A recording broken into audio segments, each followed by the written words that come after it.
Thank you very much, everybody. We've had a great 3 days at the United Nations in New York, and this is quite a gathering. Wow, it's a lot of people, a lot of media. We've covered a great deal of territory. Just left, as you know, Prime Minister Abe of Japan. We're starting trade talks with Japan. They were not willing for years to talk trade, and now they're willing to talk trade, and I'm sure we'll make a very good deal. Just concluded, as you know, 2 days ago, signed a deal with South Korea, trade deal, tremendous deal with South Korea. It means a lot of business for our farmers. We're opening up for farmers. We're opening up for a lot of different groups. We're going to be able to sell much more than double the number of automobiles that we were allowed under a deal that was totally defective, that was there before. And so we're very happy with that. That deal is actually concluded. We're very well along the way with Mexico. The relationship is very good. And with Canada, we'll see what happens. They're charging us 300% tariffs on dairy products. We can't have that. We can't have that.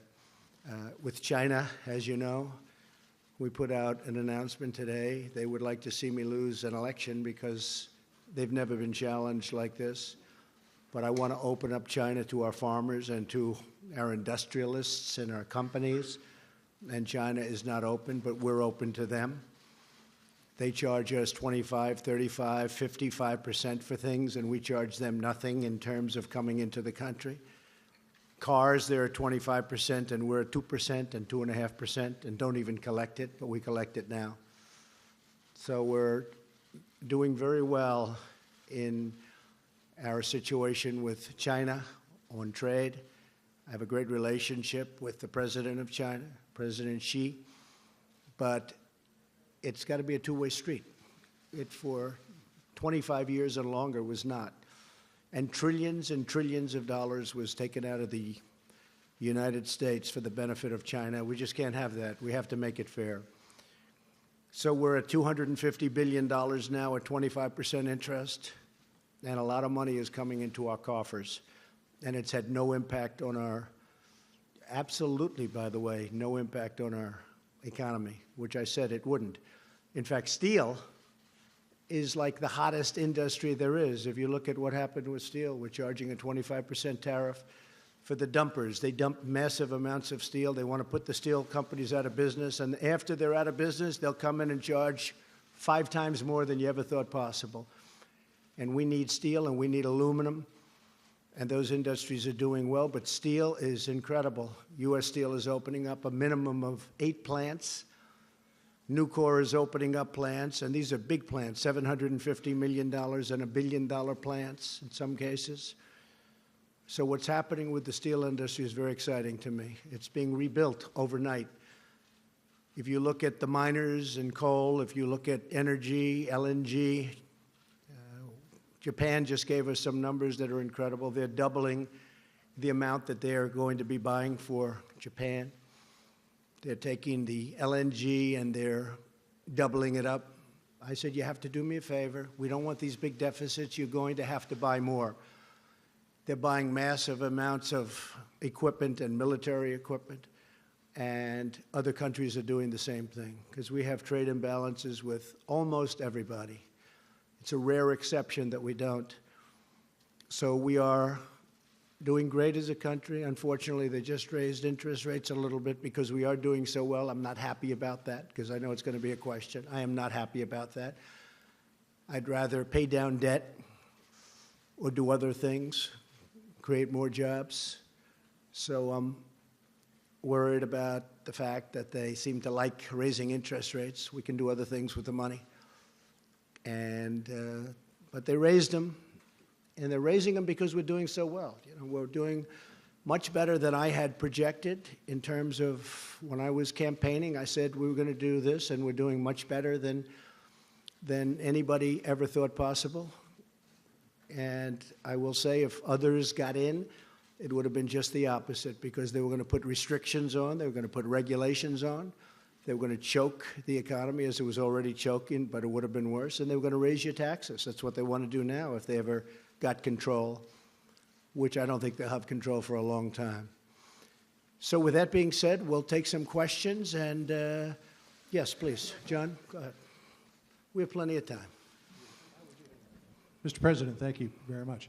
Of course, what you're looking forward to tomorrow is the hearings with Judge Kavanaugh before the Judiciary Committee. Yes. In 1991, when Joe Biden passed along to the Bush 41 White House the allegations that Anita Hill had raised against Clarence Thomas, the Bush White House asked the FBI to look into it as part of Judge Thomas's background investigation. Not a criminal investigation, but the background investigation. When these allegations were raised, why didn't this White House do the same thing? And with all of the allegations that are coming out now about Judge Kavanaugh, was there an opportunity missed here to have investigators look into this and get some sort of clarity one way or the other? Well, the FBI told us they've investigated Judge Kavanaugh 6 times, 5 times, many times over the years. They know him very well. But here there was nothing to investigate from at least one standpoint. They didn't know the location. They didn't know the time. They didn't know the year. They didn't know anything. And it's like, where do you go? Also, it's not for the FBI. If you look at what Joe Biden said, he said they don't do this. And he said it very clearly. So I think when you really look at it all, it's not going to change any of the Democrats' minds. They're obstructionists. They're actually con artists because they know how quality this man is, and they've destroyed a man's reputation, and they want to destroy it even more. And I think people are going to see that in the midterms, what they've done to this family, what they've done to these children, these beautiful children of his, and what they've done to his wife. And they know it's a big, fat con job. And they go into a room, and I guarantee you, they laugh like hell at what they pulled off on you and on the public. They laugh like hell. So it wouldn't have mattered if the FBI came back with the cleanest score, and you understand that very well, John. If they would have come back with the most perfect, we found everything, and he's perfectly innocent of everything, it wouldn't have made a difference. You wouldn't have gotten one vote. Now, we will get votes from the Democrats if we win. You'll have 3, 4, or 5 Democrats giving us votes because they're in states that I won by 30 and 40 points, and they're going to give us votes.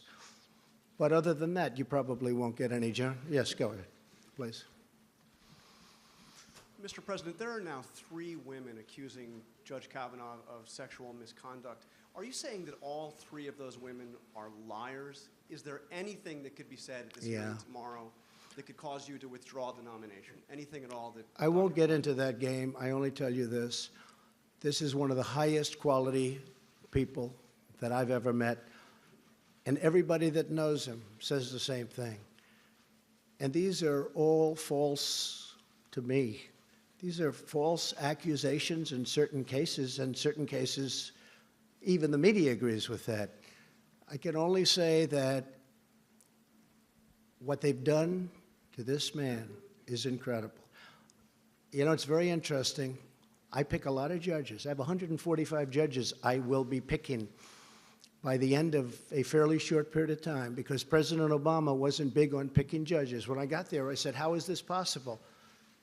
I have 145, including Court of Appeals judges. And they just didn't do it. You know why? They got tired. They got complacent. Something happened. I have 145 judges. Everybody wants to be a federal judge, not just a Supreme Court judge. I'm talking about Court of Appeals. I'm talking about district court. I don't think they're going to want to so much. I'll be calling people, and we'll have people calling people that do this. And people are going to be scared because we could say it about you. 35 years ago, you met, and you might not know what's going on. What is going on? Why did they wait so long? Why did Senator Feinstein wait till the hearings were over and make this case? Why didn't she bring it right at the beginning? When you ask about, as an example, the FBI, why didn't they bring this right at the beginning, during the hearing? You would have had all the time in the world for the FBI. It would have been fine. Now, the FBI, as you know, did investigate this time, as they have 5 or 6 other times, and they did a very thorough investigation. But this is a big con job. And I would love to be in the room with the Democrats, close the door. You guys are all away outside waiting. And Schumer and his buddies are all in there laughing how they fooled you all. Let's just stop them. A big fat con. Yeah, go ahead. But Mr. President, if I could follow up, you have daughters. Can you understand why a victim of sexual assault would not report it at the time? Don't you understand? By the way, I only say this. 36 years, no charge, no nothing. But Everybody, that happens often. I mean, if people are going to have to make a decision. 36 years, there's no charge. All of a sudden, the hearings are over, and the rumors start coming out. And then you have this other con artist, Avenatti, come out with another beauty today. I only say that you have to look at the facts. The senators are very capable people. They're very good people. I know many of them. They're friends of mine. These are very talented, very good people. And they're going to vote. They're going to have to believe what they believe. When I look at what's happened to the reputation of a great gentleman, a great intellect, a brilliant man, somebody that has a chance to be one of our great Supreme Court justices in history, intellectually, I think it's a shame. Yes, please. Yes, Mr. President, my name is Tomas Regalado from Radio and TV Marti. Mr. Okay. President, yesterday at the speech at the UN, you spoke about how Venezuela's problem was because of Cuba and the Castros, how they went in there and they brought socialism and communism to Venezuela and now to Nicaragua as well. Mr. President, are you going to be more proactive now against Cuba as well? I've been very proactive against Cuba. I don't like what's happening in Cuba. As you know, President Obama gave them a pass, and I didn't like it. Neither do Cuban people based in Miami and based in our country that came from Cuba and suffered in Cuba. I don't like what he did. I've ended much of it, most of it. I don't like what's happening in Cuba, and I certainly don't like what's happening in Venezuela. Yes, Mr. please. President. Go ahead. Mr. President, just to finish really fast, you said also that you had a call to action to ask the leaders around the world to also end socialism. Would you like to be recognized as a Well, I person wouldn't that- say that socialism has been working really well around the world. Okay, you can take a look at Venezuela as your number one, I guess the one that's most obvious. But you take a look around the world, socialism is not exactly riding high. Please, Thank you, Mr. President. go ahead. Thank you very much. If you don't mind, after I'm finished, if Ouija or Hallie or Vivian or one of our female colleagues could go after me, that would be great. Mr. President, just to follow up on these allegations against Brett Kavanaugh. What does he mean by that? Explain. What Well, does I that think mean? I think it would be great if a female What does it mean? reporter- No, what does it I think mean? It would be great if a female reporter would ask you a question about this issue. So if you don't mind, I wouldn't could mind pass- that at all, no. All Wouldn't right. mind it at all. All right, well, let me, if I could Wouldn't make follow any up- difference to me. All right. Go ahead. If I could follow up on John and John's question, why is it, Mr. President, that you always seem to side with the accused and not the accuser? You have three women here who are all making allegations, who are all asking that their stories be heard. And, you know, if you look at the case of Roy Moore, if you look at the case of one of your staffers, you seem to time and again side with the accused and not the accuser. Is that because of the many allegations that you've had made against you over the years? Well, first of all, I wasn't happy with Roy Moore. Let's get that straight. But Roy Moore was a stood by him. Republican candidate, and I would have rather had a Republican candidate win. I was very happy with Luther Strange, who was a terrific man from Alabama, but Luther Strange had a lot of things going against him. As far as women, whether it's a man or a woman, these are, you know, it can happen the other way. Allegations can go the other way also. You understand that. And whether it was a man or a woman, 30 years ago, 36 years ago, in fact, they don't even know how many years ago because nobody knows what the time is. That's a long time. And I could pick, as an example, hopefully I won't have to do it as a replacement, because hopefully this is going to go very well on Thursday. It's going to go very well on Monday or Saturday or Sunday or whenever they vote. But I could pick a woman, and she could have charges made from many years ago also. But don't you And understand, I sir, would that look many at of the these, character. many of No, these what I have to accusers do. are reluctant to come forward. You've raised doubts about these accusers. Many of them. I don't think people are reluctant to come forward. They're going to have a chance to speak at a. They have a major you're chance to saying speak. why Excuse 35 years me. later? They have a major chance to speak, and it will be tomorrow, I assume. We've delayed this, meaning the Republican senators, not me. The Republican senators have delayed this for weeks now. They're giving the women a major chance to speak. Now, it's possible I'll hear that and I'll say, hey, I'm changing my mind. That is possible. We want to give them a chance to speak. You think all three and they're should have the given. chance? All three should have the chance? Well, whoever is given a chance, we've delayed it a long time, but they're going to have a big shot at speaking and making their case. And you know what? I could be persuaded also. Okay? Yes, please. Please, go ahead. Go ahead. I'd like to go. Yes, go ahead, please. Thank you, Mr. President. And a Thank couple you. of questions for you to follow up on some answers that I didn't quite hear from you, if you would allow me a couple of questions. First of all, do you think these women, all three of them, are liars? Yes or no? Have they been what? Are they liars? I can't tell you. I have to watch tomorrow. I have to read. I just heard about one a little while ago. I can tell you her lawyer is a lowlife, okay? So I can't tell you whether or not they're liars until I hear them. I don't know what happened today because I've been very busy with Japan, with South Korea, with China, and about 7 other countries, as you know. And I chaired the Security Council. So I don't know about today's person that came forward. I do know about the lawyer. And you don't get much worse, bad reputation to take a look at his past. So as far as the other women are concerned, I'm going to see what happens tomorrow. I'm going to be watching. You know, believe it or not, I'm going to see what's said. So it's it's possible that they will be convincing. Now, with all of that being said, Judge Brett Kavanaugh has been for many years one of the most respected people in Washington. He's been on, I guess you'd call it the second highest court. And every single person knows him. A lot of people know him well. And those people don't believe what's going on. I can always be convinced. I have to hear it. It sounds like what you're saying is there is a situation, there is a scenario under which you would withdraw Brett Kavanaugh's nomination. Is that correct? If I And thought have you he talked was, about that if I with him? thought he was guilty of something like this, yeah, sure. And you will wait until tomorrow to make up your I mind want to about it? watch. I want to see. I hope I can watch. I'm meeting with a lot of countries tomorrow, but I will certainly in some form be able to watch. And I'll also rely on some very fair and talented Republican senators who, look, if we brought George Washington here and we said, we have George Washington, the Democrats would vote against him, just so you understand. And he may have had a bad past. Who knows, you know?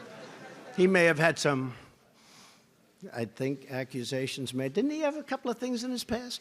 George Washington would be voted against 100% by Schumer and the con artists. I mean, 100%, 100%. So it really doesn't matter from their standpoint. That's why when John asked about the FBI, if the FBI did the most thorough investigation in the history of the FBI and they found him to be 100% perfect, he would lose every single vote. Now, if the Republicans win tomorrow, I think you're going to get some votes from the Democrats. You know why? Because we all know why, because it's called politics. Then you'll probably get some votes. And my Okay, let's final go. question, One more sir. Yes, question? Yes. just to follow She up stands again. up. I'd like to ask about 3 questions. It's not really fair to everyone else, but This will be should my I let last her one ask another to question? Follow up on. Go ahead. See? To follow up on a question that a colleague asked as well about the benefit of the doubt that you have given to people like Roy Moore, to Roger Ailes, to Bill O'Reilly, to Brett Kavanaugh. They're all men. Why is that? It's not And a benefit of has the there doubt. ever been an instance when you've given the benefit of the I've doubt known to a them, woman? Haley, I've known them for a long time. And a lot of these people, a lot of people. And some I've been disappointed with. I have been disappointed with some. Others, you know, there are charges that are pretty weak. But I've known people for a long time. I never saw them do anything wrong. I never saw them do anything wrong. And there are some that probably I agree. I can tell you there are some that I've been watching for a long time. And in a couple of cases, they weren't Republicans. In a lot of cases, they were not. They were exactly the opposite. But I've been watching them for a long time. And I knew for a long time these were not good people, and they were never brought up. Okay, yes, ma'am, go ahead. Thank you very much, by the way. Thank you. Thank you very Thank Mr. you. President. When the allegations first surfaced, you initially said how important it was for Dr. Ford to testify and that you wanted to hear from her. I do. But I wish you it could have also- gone quicker. Well, you also said that if what she said were as bad as she claims, surely her or her parents would have reported it. And just today you said you would Well, have there is a pushed truth. the- I mean, there is Well, a chance that her parents could have reported it 36 years ago. So my question is... It doesn't mean they had to report it because in some instances people keep it quiet. It's a very tough situation for a woman. There's no question about it. And in some cases they do report it. Frankly, had they reported it, it would have been pretty amazing, wouldn't it? But I guess they didn't, and that's okay. I'm not saying they had to report it because it's a very personal thing. It's a very big problem. There's no question about it. Go ahead. Do you want to hear her story before I'd like you to hear draw her story, yeah. conclusion, Well, we're or giving her have you time. already made up your mind? They would have given her time last week. This is the United States Senate. This is the most important position that a president can give out. I think we can say by far. I've actually heard it's the most important decision a president can make. I disagree with that. War and peace. I always say war and peace. And after that, Supreme Court justice, right? I look forward to hearing from her. We could have heard from her last week. We could have heard from her for a long time. It'll be interesting to hear what she has to say. Okay? And let me follow up on Jim's question. Mr. President, let me follow up on Jim's question that I don't think we got an answer to. Which one? Which question? How Who? have your personal experiences being accused by more than a dozen I've been accused. women of I've been sexual accused. misconduct? False accusations. Right. Excuse me. How have those... I've been accused.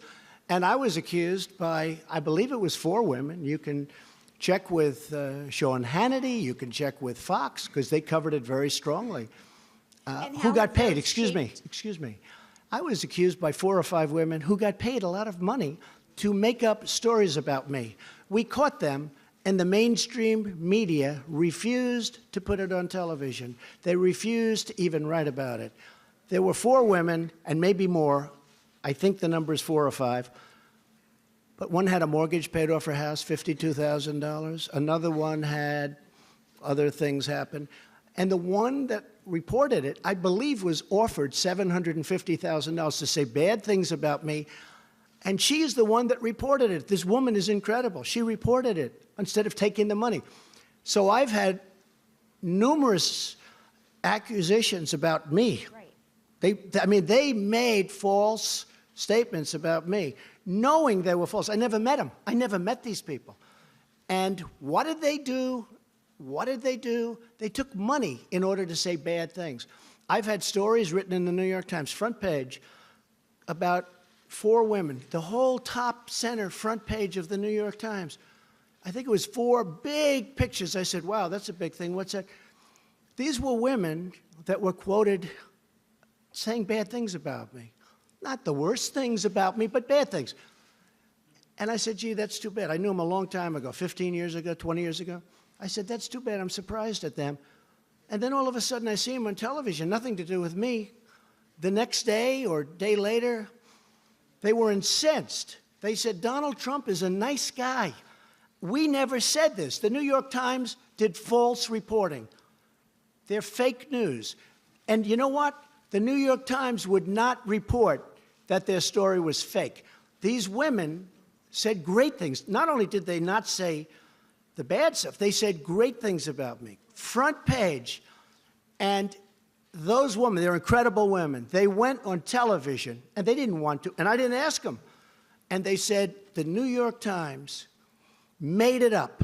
They gave false quotes, and they went on a lot of shows. They were really incensed, and they couldn't believe it. That's why people know that a lot of the news is fake, and a lot of the people sitting here are fake. But 20% of them are wonderful, okay? If I could just actually ask Go ahead, my please. question, Mr. Trump. You didn't let me ask my question. You've My been asking a was- question for 10 No, you minutes, so interrupted please my sit down. question. Please, I'm go ahead. asking you, Go how ahead. did those impact your opinions on the allegations against Well, it does Judge impact my opinion. You know why? Because I've had a lot of false charges made against me. I'm a very famous person, unfortunately. I've been a famous person for a long time. But I've had a lot of false charges made against me, really false charges. I know friends that have had false charges. People want fame. They want money. They want whatever. So when I see it, I view it differently than somebody sitting home watching television where they say, oh, Judge Kavanaugh, this or that. It's happened to me many times. I've had many false charges. I had a woman sitting in an airplane, and I attacked her while people were coming onto the plane, and I have a #1 bestseller out. I mean, it was a total phony story. There are many of them. So when you say, does it affect me in terms of my thinking with respect to Judge Kavanaugh? Absolutely, because I've had it many times. And if the news would have reported these 4 people, I couldn't believe it. When I heard that they caught these 4 people, I said, wow, that's a big story. And it was for Fox. Okay. Thank you, Mr. President. Earlier today and just now, you made a significant allegation against the Chinese government. You suggested that the Chinese had meddled in or are meddling That's right. in That's the what I hear. 2018 midterm election. That's what I hear. What evidence do you have of that, sir? Is there a national We have intelligence evidence. estimate, We for have example, that evidence. you're It'll prepared come to put out. forward? Yeah, I can't tell you now, but it didn't come out of nowhere, that I can tell you. Now, Why make if the you, charge they've now? actually admitted that they're going after farmers. I mean, I think most of you can cover that. I like that you're shaking your head. Yes, I'm going to ask you the next question because of that, okay? It's probably going to be the killer of all questions. But Why let me make the just charge explain. now if you're No, not let Prepared me- to come forward with the evidence, sir. China now, we put on $250 billion, and they're paying 25% on that. They're paying billions and billions. This has never happened to China. And I like China, and I like President Xi a lot. I think he's a friend of mine. He may not be a friend of mine anymore, but I think he probably respects. From what I hear, if you look at Mr. Pillsbury, the leading authority on China, he was on a good show. I won't mention the name of the show recently, and he was saying that China has total respect for Donald Trump and for Donald Trump's very, very large brain. He said, Donald Trump, they don't know what to do. Never happened. Well, one thing they are trying to do is they're trying to convince people to go against Donald Trump, because a normal, regular political person that has no concept of what the hell he's doing would let China continue to take $500 billion a year out of our country and rebuild their country. I mean, they were building 29 massive bridges, like the George Washington Bridge. They're building things that we don't build anymore, but we're starting to build them again. And our economy now is hotter than it's ever been. I don't know if you saw the confidence levels this morning that just came out. Fantastic. And in all fairness to the Fed raising rates, they're raising rates because we've never done like we're doing now. And one of the things that is nice about the rates, the people that were hurt the worst by these zero interest rates, and you know, when President Obama had an economy that was the worst comeback since the Great Depression and all that, you've all heard that. But remember, he was playing with zero interest money. He was playing with funny money. That's easy. I'm playing with fairly expensive money. So when he does that, the people that benefit are people that actually, in their whole life, they would save 10, 15, 20% of their salary, put it in the bank. Those people got killed because they put their money in the bank. They were going to live off the interest, and there was no interest. Now those people are starting to get interest. And those are the people, frankly, that deserve to, you know, they did a great job. The people that did it right, the people that did the best job got hurt the most. So in one sense, I like it, but basically, I'm a low interest rate person, I hate to tell you. Yes, ma'am. Yes, go ahead. Mr. President, Yes. you have another meeting tomorrow with Rod Rosenstein. Yes. Are you planning to fire Rod Rosenstein? I'm talking to him. We've had a good talk. He said he never said it. He said he doesn't believe it. He said he has a lot of respect for me, and he was very nice, and we'll see. And he's a member of the Trump administration in that sense. It's the Justice Department. I would certainly prefer not doing that. There was no collusion. There was no obstruction. I mean, unless you call obstruction the fact that I fight back, I do fight back. I really fight back. I mean, if you call that obstruction, that's fine. But there's no obstruction. There's no collusion. I'm going to meet with him tomorrow. I may call Rod tonight or tomorrow and ask for a little bit of a delay to the meeting because I don't want to do anything that gets in the way of this very important Supreme Court pick. So I don't want it competing and hurting the decision, one way or the other decision. Again, I want to hear what she has to say. But I don't want to do. So I may delay that. I'm going to see. I don't want to do anything that's going to conflict with that. But my preference would be to keep him and to let him finish up. You know, I call it a witch hunt, and it is a witch hunt. If you look at the FBI statements with Strzok and his lover, Lisa Page, if you look at all of the things that have gone on in the FBI, if you look at McCabe taking $700,000 from a Hillary Clinton PAC, essentially run by Terry McAuliffe, who's her best friend in the world, and he gives them hundreds of thousands of dollars. And he's in charge of her campaign, and his wife is getting all of this money to run. She lost. To run. I mean, what's going on? If you look at the horrible statements, like, way to go, Page, great story you put into a newspaper, essentially, now we'll go and investigate that group. It's terrible. We have caught people doing things that are terrible. I would much prefer keeping Rod Rosenstein. Much prefer. Many people say I have the right to absolutely fire him. He said he did not say it. He said he does not believe that. And nobody in this room believes it. By the way, I deal with the people in this room. I was with Mike Pompeo before. We were dealing at a very high level with Japan. And I was saying things that nobody in the room even understood. And I said to him a long time ago, and I was right.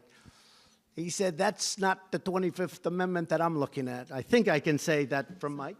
So you don't think anyone in your administration has ever discussed using the 25th Amendment against you? I don't think so. Oh, well, yeah, enemies, sure. You use Within anything your you can. administration or hey, your cabinet? You use anything they can. They're not in love with me. They're not going to beat me in the election. They know that. They're not going to beat me. The people that I'm looking at are total lightweights. I dream of running against those people. Maybe they'll come up with somebody that's not. They're not going to beat me. I'm against what they want to do. I'm in favor of law enforcement. I'm in favor of safety and security and low taxes. I want low taxes. I want borders. We're getting another $1.6 billion in borders. I want borders. We've spent 3.2, and we're getting another 1.6, and then eventually we're getting the whole thing, and we'll complete the wall. They don't want that. They don't want that. They don't want the things that I have. Now, I must say, I know many of the Democrats. They'll say things and then wink at me. And again, it's the same old story. They'll say things, they don't mean it. It's politics. The reason they don't want me is because they want to run the show. They want it. It's power. It's whatever you want to call it. But what they've done here is a disgrace, a total disgrace. And what they do, I know it's sort of interesting. In one case, they say, he's a fascist. He's taking over the government. He's the most powerful president ever. He's a horrible human being. He wants to take over the entire government, and he's going to do it. We can't stop him. That didn't work. The next week, he said, he's incompetent. I said, well, wait a minute. In one case, I'm taking over the world. And in the other case, he's incompetent. They tried that for a week. That didn't work. Look, these are very dishonest people. These are con artists. And the press knows it, but the press doesn't write it. Wow, that's a lot of hands. That's a lot of... Steve, go ahead. He's a very high-quality person, this man, but he'll probably hit me with a bad one. Why go ahead, give it to me. Give it to me, Steve. Reuters. You're getting letters from Chairman Kim. Why do you need a second summit with the North Korean leader so soon? And what because he'd like what it. would it be for? So I've received 2 letters from Chairman Kim. At some point, I'll, give these letters. They're incredible letters. They're letters that are magnificent in the sense of his feeling for wanting to get this done. I really believe he wants to get it done. I may be wrong. I heard somebody on a certain network last night, I won't mention which one, say, why has President Trump given so much to North Korea? I said, wait a minute. I asked Sarah Huckabee, please call this person. I gave him nothing other than I met. What did I give him? I didn't do what Obama did, give him $1.8 billion in cash to get back 4 hostages. I got back our hostages. I never paid them anything. I haven't paid them 10 cents. But he wants to make a deal, and I'd like to make a deal. We actually have a very good relationship together, a lot different than the last time I was at the United Nations. That was a little bit rough. Don't forget, that time, they said, oh, Trump is saying these horrible things. He's going to get us into a war. You're going to have a war. If I wasn't elected, you'd be in a war. And President Obama essentially said the same thing. He was ready to go to war. You would have had a war and you would have lost millions, not thousands. You would have lost millions of people. Seoul has 30 million people, 40 miles and 30 miles from this very dangerous border. If I wasn't elected, you would have had a war. President Obama thought you had to go to war. You know how close he was to pressing the trigger for war? Millions of people. With me, nobody's talking about that. Nobody's talking about that. We have a very good relationship. He likes me, I like him, we get along. He wrote me two of the most beautiful letters. When I showed one of the letters, just one, to Prime Minister Abiy, he said, this is actually a groundbreaking letter. This is an incredible, this is a historic letter. And it is a historic letter. It's a beautiful piece of art. And I think we're going to make a deal. Will we make a deal, Steve? I don't really know. But I think we're going to. In the meantime, and I've said it, I don't want to bore you, no rockets, no missiles, no nuclear tests, for over a year. Well, you haven't seen. Before I got here, everybody in this room thought you were going to war. And then what happened, it was funny. They said he was terrible. He was so rough with Chairman Kim Jong-un. He was so rough. It's terrible. He's going to cause. Well, I had a great meeting with President Putin. And on that one, they said, he was too soft with President Putin. I had a great meeting with President. It lasted for 2 hours. We discussed everything. Ukraine, Syria, Israel and Israel's protection. We had a great meeting. They wanted me to end up in a boxing match. And you know what? If I was killer tough with President Putin, they would have said, he was too tough. You can't win with these people, but you just keep going. In the meantime, we're doing well. Go ahead. So how long do you think it should take North Korea to denuclearize? I don't know. I don't want to get into estimates of 1 year. Steve, I don't want to get into the time game. You know why? I told Mike Pompeo, I said, Mike, don't get into the time game. We stopped them. They're taking down plants. They're taking down a lot of different testing areas. They're going to take down some more. You'll be hearing about that very soon. I don't want to go ahead of myself, but you'll be hearing about it soon. They have no interest right now in testing nuclear. We had a case just about when I was coming into office, you'll remember it, where there was a massive, they thought it was an earthquake. A mountain moved over 1.5 inches. We're talking about mountains. North Korea is very mountainous, beautiful land, beautiful. This mountain actually shifted. It shifted. And somebody thought it was an earthquake. And then they found out, no, this was nuclear testing. Shifted a mountain. I'm talking about serious stuff, serious size. When I came in, and certainly before I came in, and even at the beginning of mine, because when I was having rhetorical contests, really, I guess you could call it, with Chairman Kim, which we both smile at now and we laugh at, but everybody thought that was a horrible thing.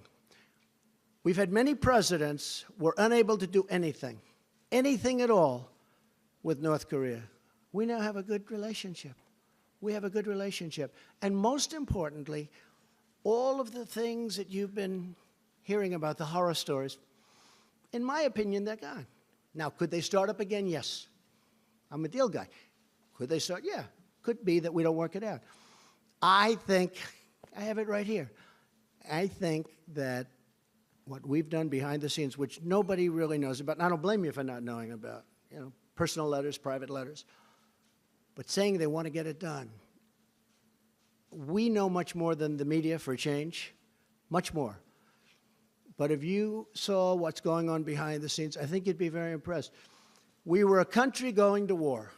I really believe that President Obama would admit that he said it's by far his biggest problem. When I sat with him prior to going into office, he said to me that's by far the biggest problem. And he said to me that he was very close to going into war.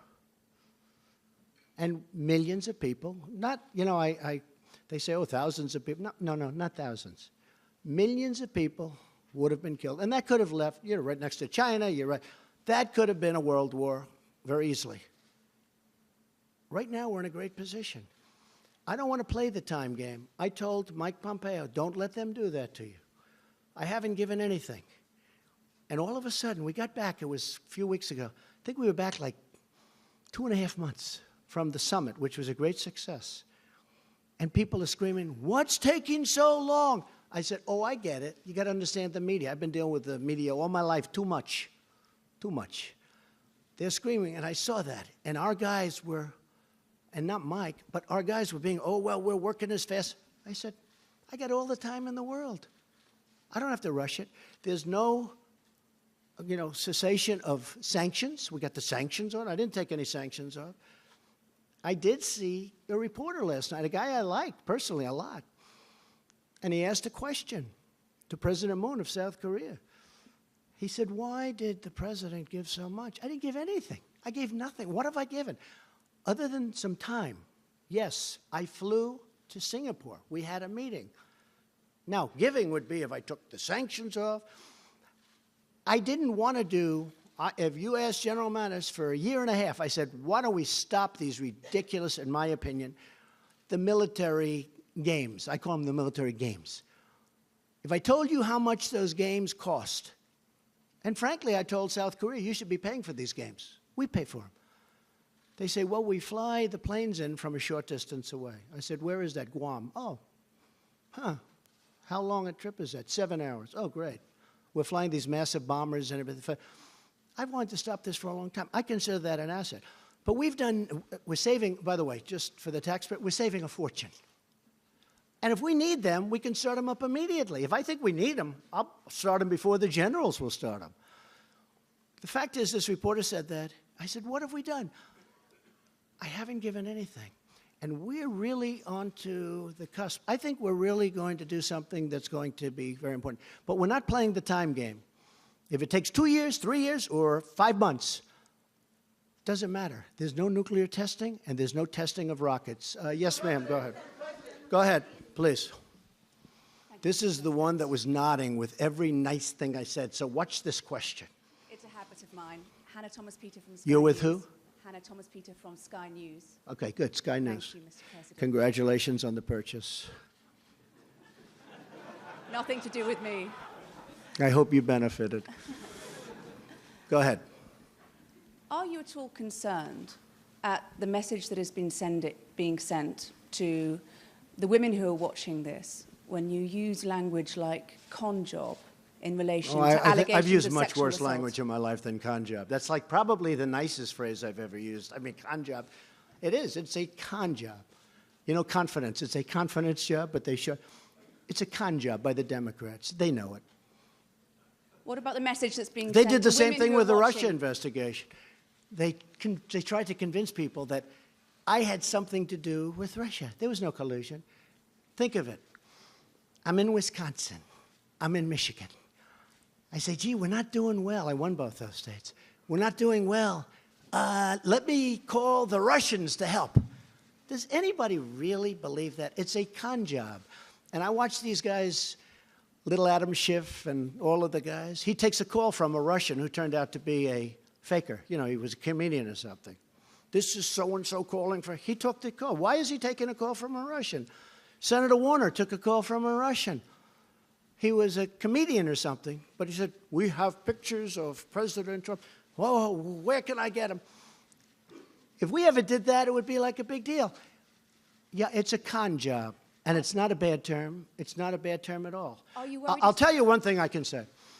I've had a lot of people talking about this to me with respect to what's happening, because it's a horrible precedent. I'm going to have to get other judges and other Supreme Court judges, possibly. I could have a lot of Supreme Court judges, more than 2. And when I called up Brett Kavanaugh, spoke to him and his family, and told them that I chose them, they were so happy and so honored. It was as though, I mean, the biggest thing that's ever happened, and I understand that, U.S. Supreme Court. I don't want to be in a position where people say, no thanks, no thanks, I don't want to, you know. I spoke to somebody 38 years ago, and it may not be good. We have a country to run. We want the best talent in the world. But I'll tell you this. The people that have complained to me about it the most, about what's happening, are women. Women are very angry. You know, I got 52% with women. Everyone said this couldn't happen, 52%. Women are so angry. And I frankly think that they like what the Republicans are doing, but I think they would have liked to have seen it go a lot faster. But give them their day in court. Let her have her day in court. Let somebody else have a day in court. But the ones that I find, I mean, I have men that don't like it, but I have women that are incensed at what's going on. I've always said women are smarter than men. I've said that a lot, and I mean it. But women are incensed at what's going on. Yes, go ahead. Go ahead. Go ahead. Go ahead in the back. Who are you, or where are you from? Yeah, you. Guy looks like he's shocked. That's not. This is going to be not good. It's going to be good, The guy sir. looks totally like stunned. Have you ever been picked before for a question? Yes, sir, but not from President of the Go United ahead. States. Go ahead. Give me a question. Thank you very much. My name is Majid Gili from Rudao Media Network. I want to, sir, ask you, you always talk about Excuse me, you said where? From where? Rudao Media Network from Kurdistan region, north Okay. of Iraq. I'm a Kurd. Good. Good. Sir, Great people. thank you, sir. Great Mr. people. Mr. President, Thank you. I wanna, Are you a Kurd? Mr. President, Good. uh, They're Mr. great President- people. They're great fighters. I like them a lot. Let's go. I like Mr. this Mr. question President, so far. you always say you support your allies. Kurds right now, after the defeat of ISIS, are under a lot of pressure in Syria and in Iraq by many adversaries. It's true. What will you do to elevate their position, to support them, in order after they help the United States to defeat ISIS? Well, we are helping them a lot, and we've been very friendly with them. And as you know, we've fought side by side. And we have defeated ISIS, essentially, a very short while ago in the Middle East. And we did it with a lot of help from the Kurds. And they're great fighters. You know, some people are great fighters and some people aren't. The Kurds are great fighters, and they're great, great people. And we're discussing that situation exactly right now. What will you do to support them, sir? Well, in I'm Iraq just and telling you, Syria? we're going to be discussing that situation. We have already started discussing that situation, but we have had tremendous support from the Kurds in defeating ISIS. And okay? about Syria, sir, in your speech you did not mention... Yes. Go. Uh-oh. You don't need it. Mr. President, Susan Lee from Fox Business. Did you reject a one-on-one meeting with the Canadian Prime Minister Justin Trudeau? Yeah, I did. Why? Because his tariffs are too high and he doesn't seem to want to move, and I've told him forget about it. And frankly, we're thinking about just taxing cars coming in from Canada. That's the mother lode. That's the big one. We're very unhappy with the negotiations and the negotiating style of Canada. We don't like their representative very much. They've taken advantage. I love Canada, by the way. I have so many friends. I have everybody. It's so many friends. But that has nothing to do with this. I'm representing the United States. Mexico was totally, I mean, they were great. By the way, the new president has been great. The deal is done. Now it has to go through Congress, and, you know, a lot of things have to happen. But we've done, Bob Lighthizer, who's here someplace. Where's Bob? Bob Lighthizer has done a great job of negotiating, as they have. But the deal is done. It's And up to Mr. Congress. President- But Canada has treated us very badly. They've treated our farmers in Wisconsin and New York State and a lot of other states very badly. Dairy products, 300%. 300%. How do you sell a dairy product at 300%? The answer is you don't. What it is a barrier. It's basically they're saying, we don't have any barriers. By the way, it's 300%, so you don't send it in because you can't compete. So Canada has a long way to go. I must be honest with you. We're not getting along at all with their negotiators. We think their negotiators have taken advantage of our country for a long time. We had people that didn't know what they were doing, and that's why we had, over the last 5 or 6 years, if you average it out, we had $800 billion a year in trade losses. It's ridiculous. It's not going to happen. What about NAFTA? Sir, Mr. President, NAFTA. What go ahead. does that mean for NAFTA? Will you be pulling out of NAFTA? I don't like NAFTA. I never liked it. It's been very bad for the United States. It's been great for Canada. It's been great for Mexico. Very bad for Will us. you pull out of the I'm not going to use the accord? name NAFTA. I refuse to use it. I've seen thousands of plants and factories close. I've seen millions of jobs lost to auto companies that moved. I mean, Mexico has 25% of our auto business now because of NAFTA. Under our deal, it's not going to happen anymore. I hate to tell you, it's not. We're going to keep companies. And I told the Mexicans, I said, we have to keep companies, but they're getting a lot also. They're getting other things. They're getting a lot of good things. Mexico made a very good deal. But with Canada, it's very tough. What we're doing is, if we made a deal with Canada, which is a, good chance still, but I'm not making anything near what they want to do. But are you going to notify Congress of what pulling we're out of probably NAFTA? going to do is call it the USMC, like the United States Marine Corps, which I love. General Kelly likes it even more. Where's General Kelly? He likes that. USMC, which would be US, Mexico, Canada. But it'll probably or possibly be just USM.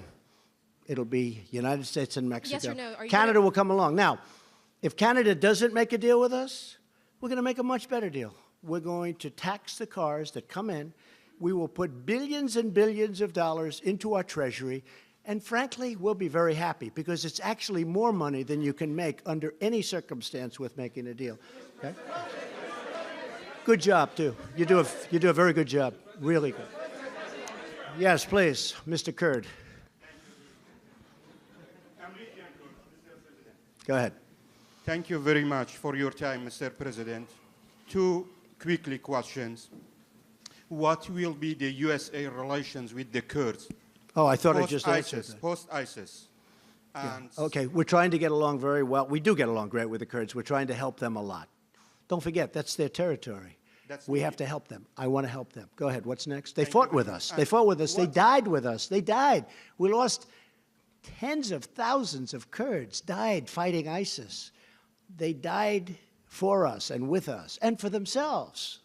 They died for themselves. But they're great people. And we have not forget. We don't forget. I don't forget what happens someday later, but I can tell you that I don't forget. These are great people. Okay. Yes, ma'am, please. About Iran, Please. Mr. President, about Iran, one question. What is your clear plan to stop Iranian influence in Iraq, in Syria, and especially in Iraq? Boy, I think you've seen that. I must tell you, I don't mind your question, Rahim because that Rashidi happens to from be, I'll get to Kurdistan in one TV. Thank second. you. I think there's been no greater change, other than maybe China, because China, unfortunately, their markets have dropped, would you say 30% in the last 4 months, right? I think I watched you recently when you said that. I said, I think she's wrong. I think it's actually 32, but that's okay. But a lot. There's been no, other than maybe that, but even that, because China is a very special place.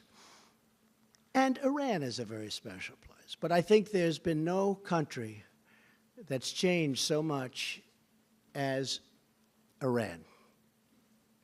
In the last 6 months, since I took off the horrible, horrible Iran nuclear deal, as they called it, one of the dumbest deals ever made.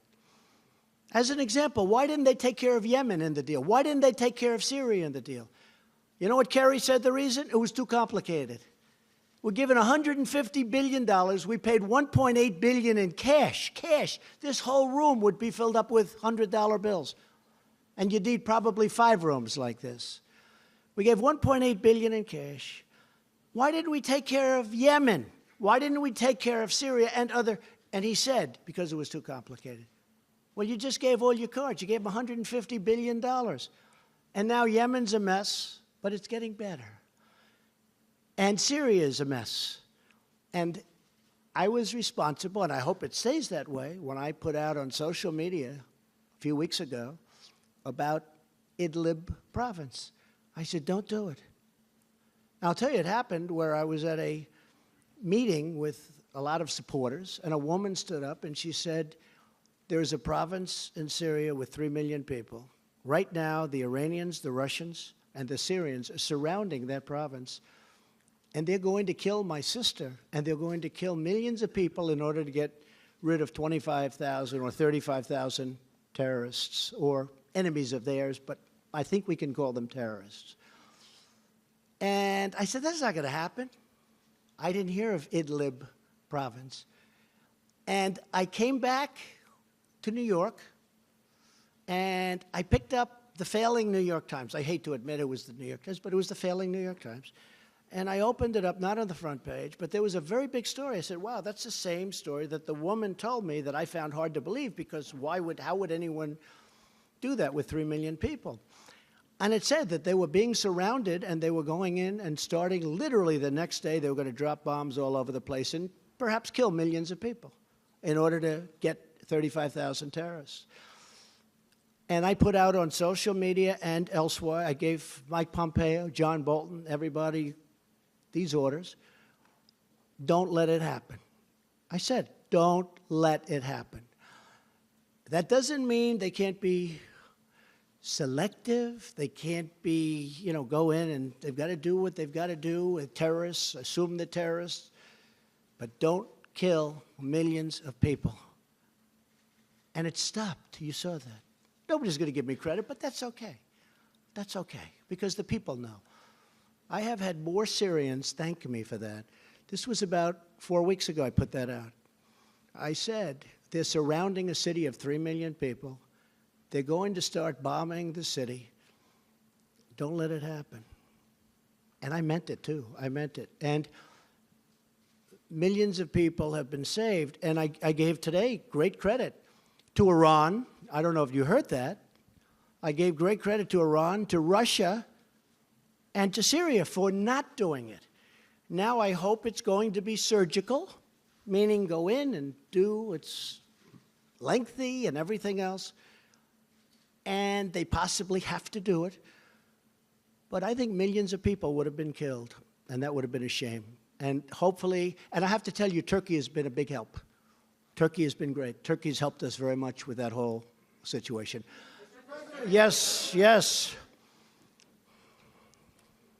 Thank you, Mr. President. Good, thank you very much. Touching back on Iran, of course, this week you put out a call to action to other countries to rally with America to put pressure on Iran. Rouhani's still calling for the U.S. to come back into the old deal. But after meeting with world leaders this week, did you make any progress towards a potential new deal?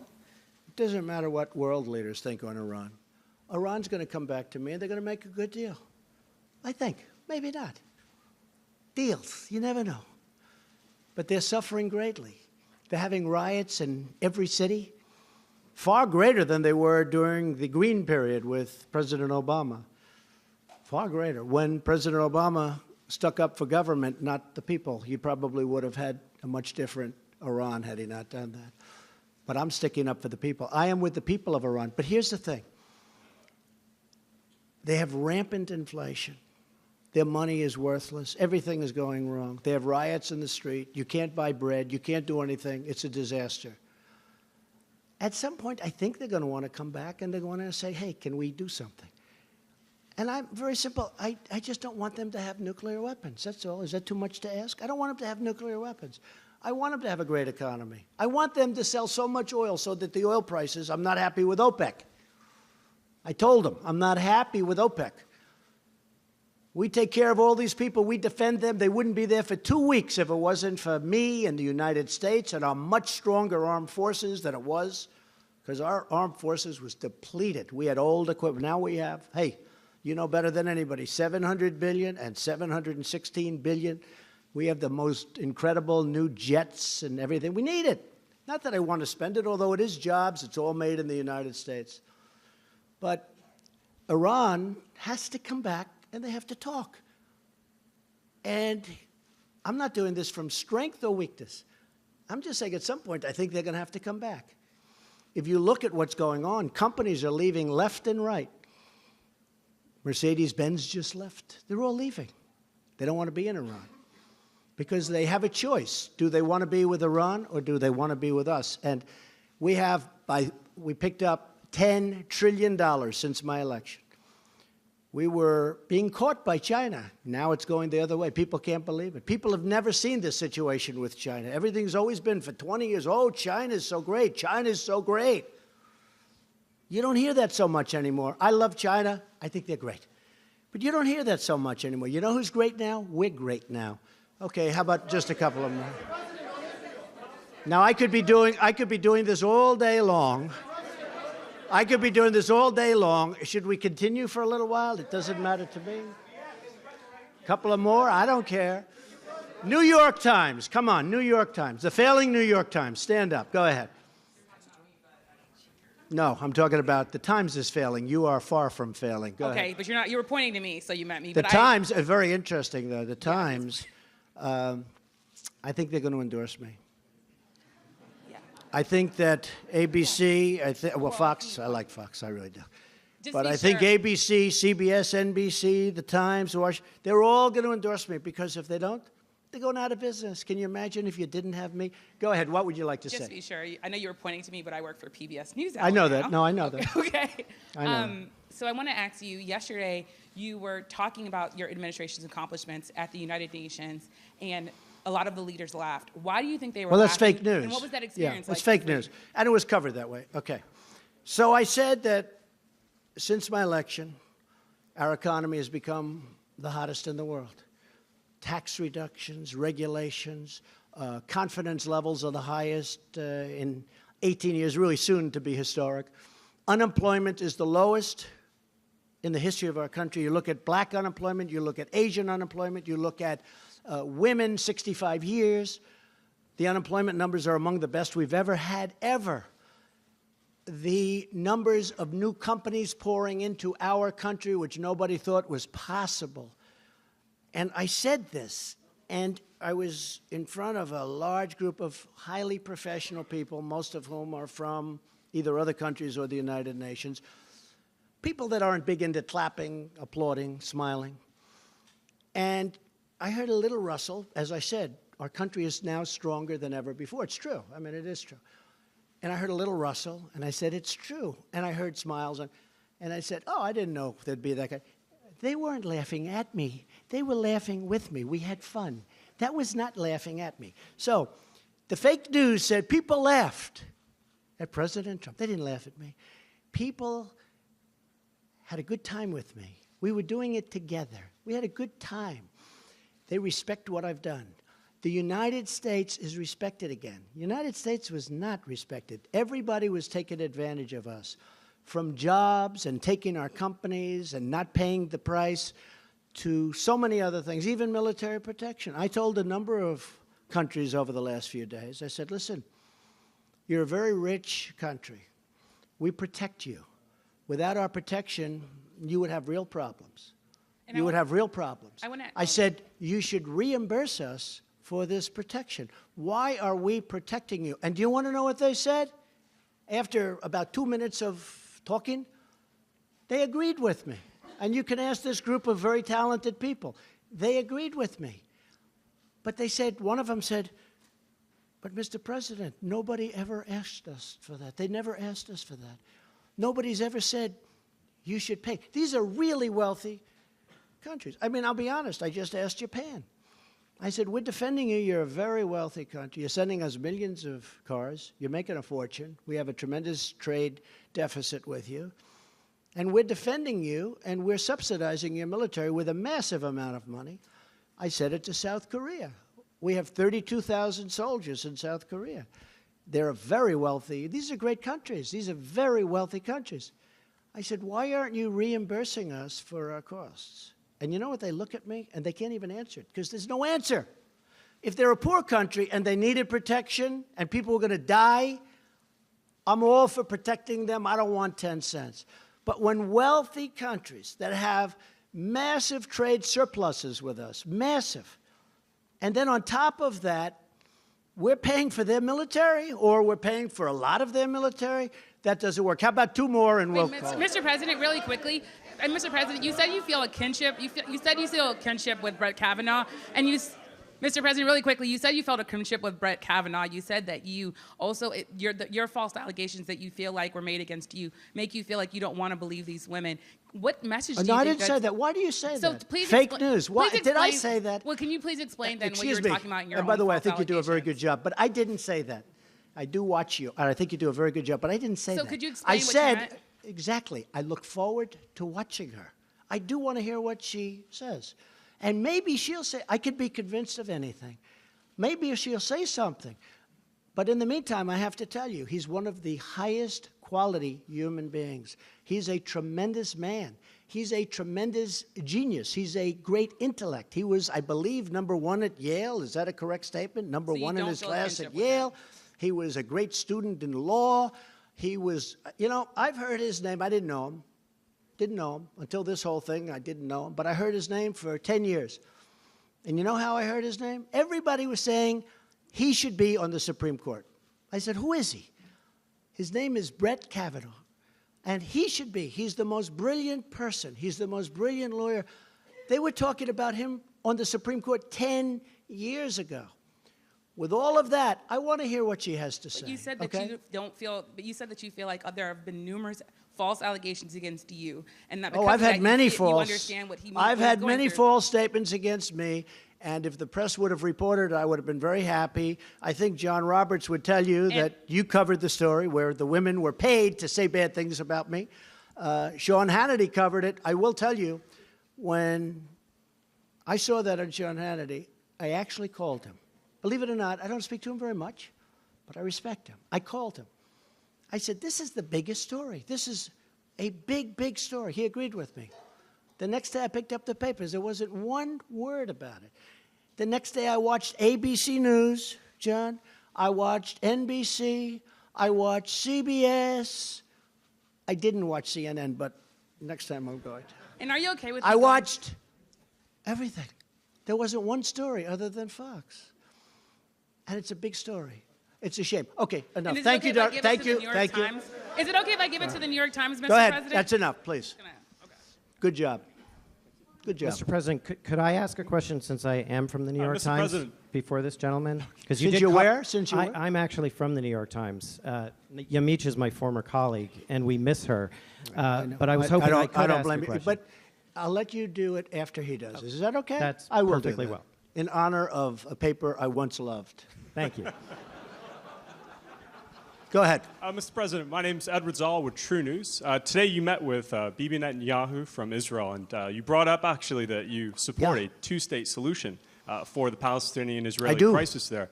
Can you give us any more preview of what this great deal, the peace deal? Well, I'd love to Dr. be able to Roberts make a deal with the Israelis and the Palestinians. You know, my whole life I was told that's the toughest deal.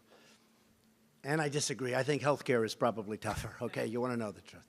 But it is tough. But we're going to take care of that, too. That's going to get taken care of. We've already taken care of a lot of it. But my life, I've always heard the deal between, as you know, Israel and the Palestinians. That's like the toughest deal. Every possible thing is tough about that. I think we're going to make a deal. I think we're going to make a deal. So at one of our many meetings today, I was with Bibi Netanyahu, a man who I have a lot of respect for, a man who's been extremely nice to me. I'm very happy that I did the whole thing with Jerusalem and the embassy, which, by the way, we got open in 4 months for less than $500,000. And the budget was over $1 billion, right? Yes, so we that's saved, let's say, $1 billion. That's not so bad. And it's open. And it's beautiful, by the way. Jerusalem stone, one of my favorite stones. I will tell you the question. Somebody said today, well, this is the first news conference in a long time. I said, what do you mean? I did like 5 today. Every time I sit, I take a lot of questions from people that are screaming like maniacs in the back of the room, meaning reporters. And one of the reporters, I won't say that it was John Roberts that said that, I refuse. But it was, but that's okay. Don't feel guilty, John. But one of the reporters that was screaming asked about the one-state, two-state. And I said, I think the two-state will happen. I think it's in one way more difficult because it's a real estate deal, because you need meets and bounds and you need lots of carve-outs and lots of everything. It's actually a little tougher deal. But another way it works better because you have people governing themselves. And so they asked me about that. I said, well, I think the two-state will happen. I think we're going to go down the two-state road. And I'm glad I got it out. And Jared, who's so involved, he loves Israel.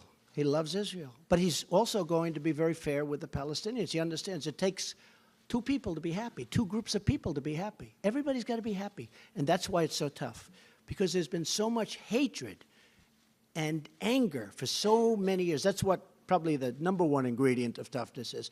But they asked me, I said, I think it's going to be a two-state. And you know what I did today?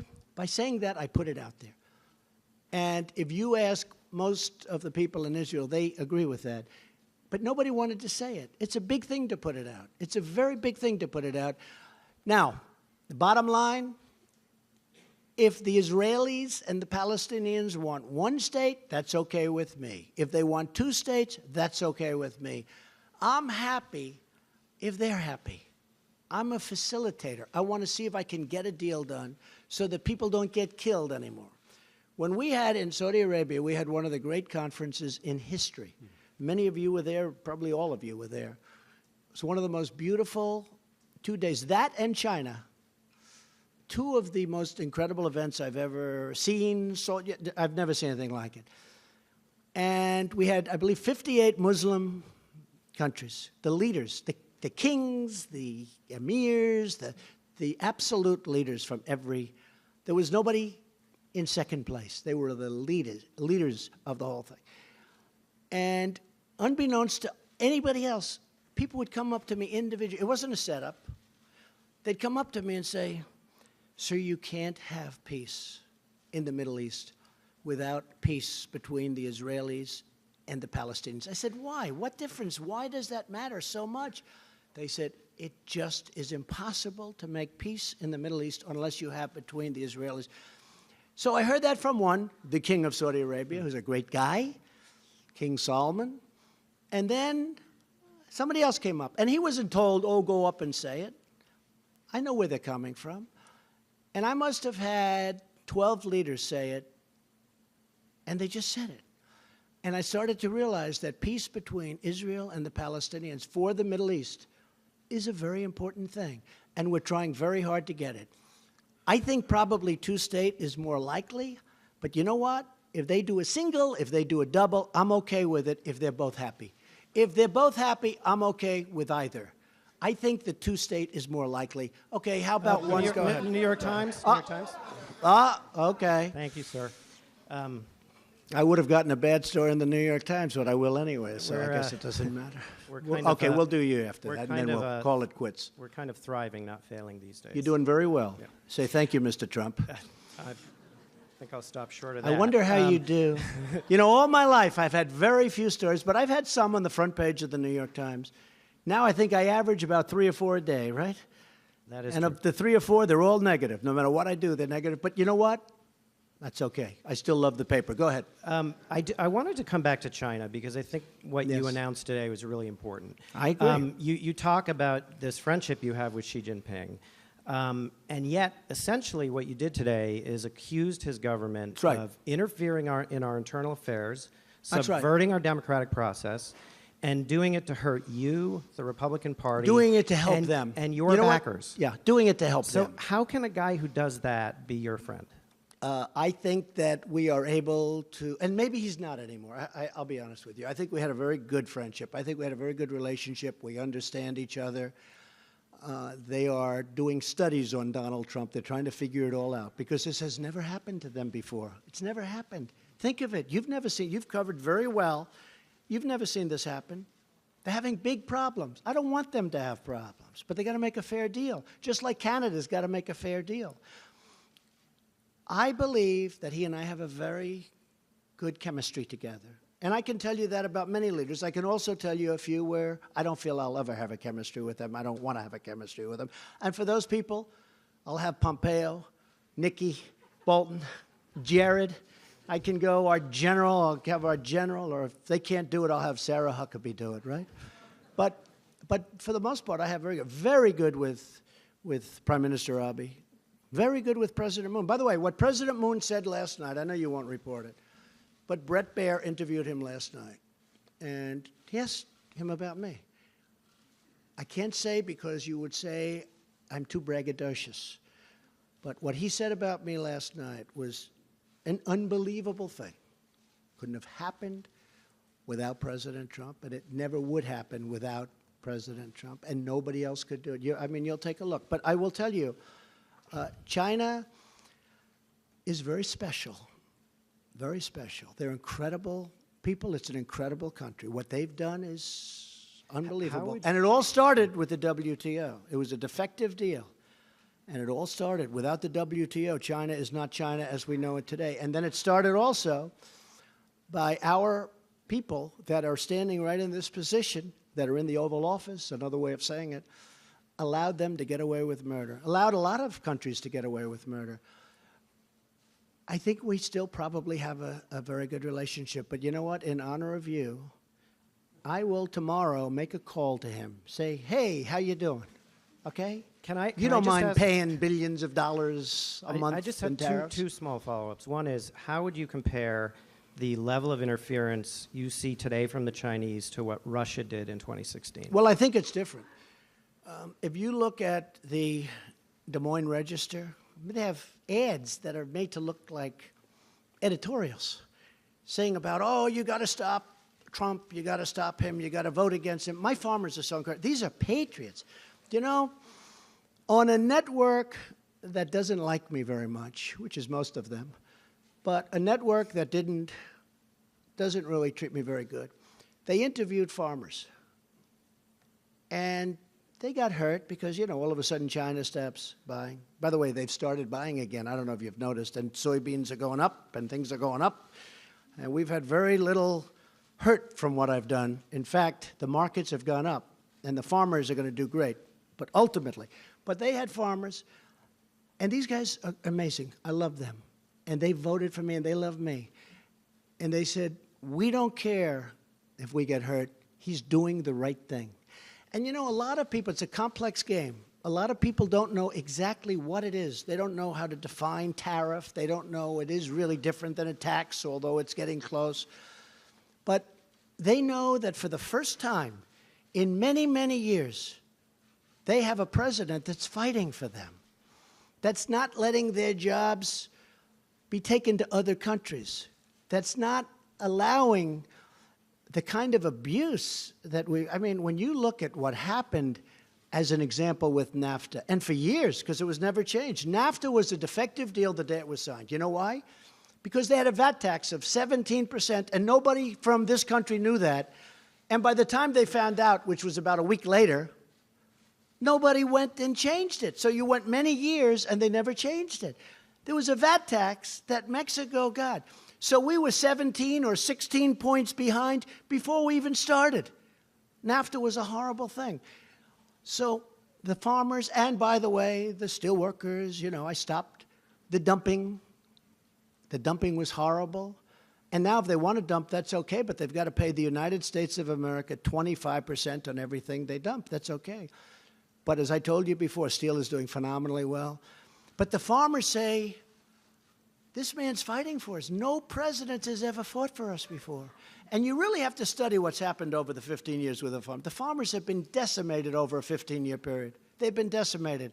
The farmers are going to come out great. These are great people. They're great, great patriots. I think we should finish with that one. Is that okay? Okay. Go ahead. Let's go. Fast. Sure. Always like to finish with a good one. Elton John said, when you hit that last tune and it's good, don't go back. Well, let me ask have you ever seen? They do great, they're great, they hit the last tune, everyone goes crazy. Then they go back for an encore, right? And they don't hit it. And they leave, everyone leaves. They said, that wasn't a very good concert, was it? Let's go. Well, I'll ask you one final question. Don't make me wrong, go ahead. Ahead of tomorrow's hearing. Because you were asked earlier in the news conference by Say it again. About the hearing tomorrow. You were asked earlier in the news conference by my friend from Sky News about the message that you are sending to the women of the country. Right. What about the message that you may be sending to young men? You're a father. What does this moment that we're in, the cultural moment... It's a very big cultural moment. Right. So what messages do you have for the young men of America? You're right. I think it's a great question. This is a very big moment for our country. Because you have a man who's very outstanding, but he's got very strong charges against him. Probably charges that nobody's going to be able to prove. So I could have you chosen for a position. I could have you, anybody. And somebody could say things, and it's happened to me many times, where false statements are made. And honestly, nobody knows who to believe. I could pick another Supreme Court justice, I could pick another one, another one, another one. This could go on forever. Somebody could come and say 30 years ago, 25 years ago, 10 years ago, 5 years ago, he did a horrible thing to me. He did this, he did that, he did that. And honestly, it's a very dangerous period in our country. And it's being perpetrated by some very evil people. Some of them are Democrats, I must say, because some of them know that this is just a game that they're playing. It's a con game. It's at the highest level. We're talking about the United States Supreme Court. This can go on forever. I can pick 5 other people. At a certain point, people are going to say, no, thank you. This is the most coveted job probably in the world. And you know what? I would honestly say, because I interviewed great people for this job. He's great. But I interviewed other great people for this job. I could conceivably imagine going to one of them and saying, it's too bad what happened to this wonderful man, but I'm going to choose you, number 2. I want you to go. And I could conceivably be turned down by somebody that desperately wanted this job 2 months ago. So With this respect, is, and this is beyond Supreme Court. Right. There's nothing beyond Supreme Court. This is beyond Supreme Court. This is everything to do with our country. When you are guilty until proven innocent, it's just not supposed to be that way. Always I heard, you're innocent until proven guilty. I've heard this for so long, and it's such a beautiful phrase. In this case, you're guilty until proven innocent. I think that is a very, very dangerous standard for our country. With that being said, I look forward to what she has to say. I also look very forward to what Judge Kavanaugh has to say. I think it's going to be a very, very important day in the history of our country. And I want to thank you all. Sir, we'll do it again. The message to young Thank men, you. sir, Thank you young very men, much. young teenage Thank you very men, much. nothing to say, sir?